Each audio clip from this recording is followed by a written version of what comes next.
এই 1 তারিখ থেকে 10 তারিখ পর্যন্ত কিছু আমল আছে, এই আমলগুলো আমাদেরকে শেখা দরকার। গতকালকে নখ মুজ ইত্যাদি এগুলো কাটছেন তো ইনশাআল্লাহ? যদি কোনো আমলের ব্যাপারে হাদিস জয়ীফ হয়, হাদিস কি হয়? জয়ীফ হয়, এরপরেও যদি সেটা আমল হয় তো সেটা করা চাই। সেটা কি চাই? এবং তার বিরুদ্ধে যদি কোনো সহি হাদিস না থাকে, তার বিরুদ্ধে যদি কোনো সহি হাদিস না থাকে তাহলে কোনো সমস্যা।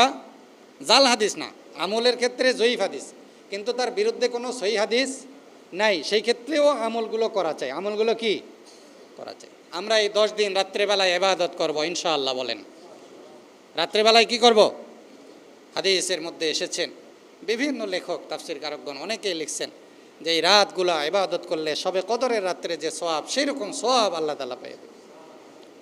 এবং প্রত্যেকটা দিন রোজা রাখার কথা বলা হয়েছে, বিশেষ করে 8 তারিখ 9 তারিখ, 8 তারিখ 9 তারিখ, 8 তারিখে 1 বছরের কথা বলা হয়েছে। এবং বিভিন্ন হাদিসে 9 তারিখে 2 বছরের আশা রাখেন। আল্লাহ রাসূল সাল্লাল্লাহু আলাইহি ওয়াসাল্লাম বলেছেন যে আগের এবং পরের, আগের এবং পরের এই 10 দিনের আমল।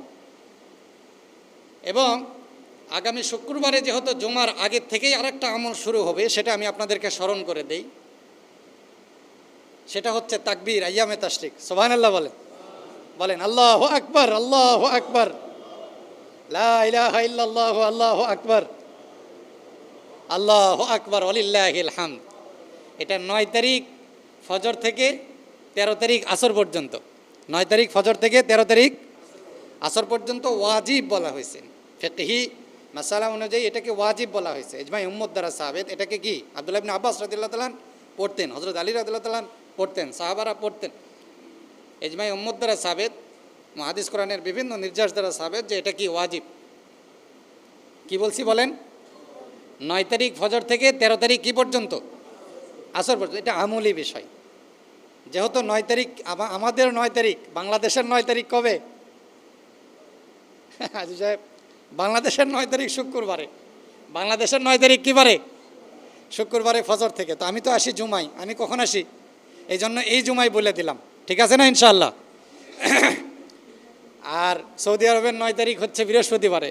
সৌদি আরবের 9 তারিখ কয় তারিখে? বৃহস্পতিবারে। আর বাংলাদেশের 9 তারিখ কবে?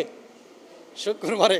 শুক্রবারে ফজর থেকে, আপনাদের বাংলাদেশের শুক্রবারে ফজর থেকে এবং আসর পর্যন্ত, 13 তারিখ আসর পর্যন্ত, তাই না?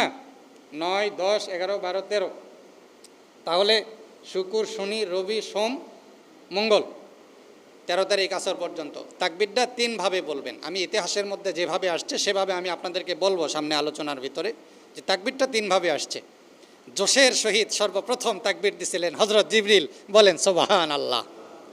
জিবরিলের জোশের সহিত তাকবীর দেওয়ার সাথে সাথে হযরত ইসমাঈল আলাইহিস সালাম বললেন, জিবরিল মনে করো না যে আমরা হেরে যাব, পরীক্ষায় আমরা পাস, সেটা কোরআন বলছে। সুবহানাল্লাহ বলেন।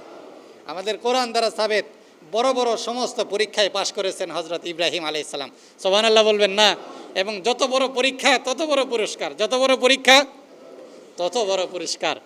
জাতির পিতা হযরত ইব্রাহিম আলাইহিস সালাম বড় বড় পরীক্ষা দিয়েছেন এবং তাকে এমন পুরস্কার দেওয়া হয়েছে, ইব্রাহিম হজে যত মানুষ আসবে আর কোরবানি যত মানুষ দিবে, কোরবানি দিবে যত মুসলিম পৃথিবীতে কিয়ামত পর্যন্ত আসবে, প্রত্যেক মুসলমান সাহেবে নেশাব পরিমাণ আমদ যদি মাল হয়ে যায় তো প্রত্যেকের উপরে কোরবানি আমি ওয়াজিব করে দিলাম। সুবহানাল্লাহ বলেন।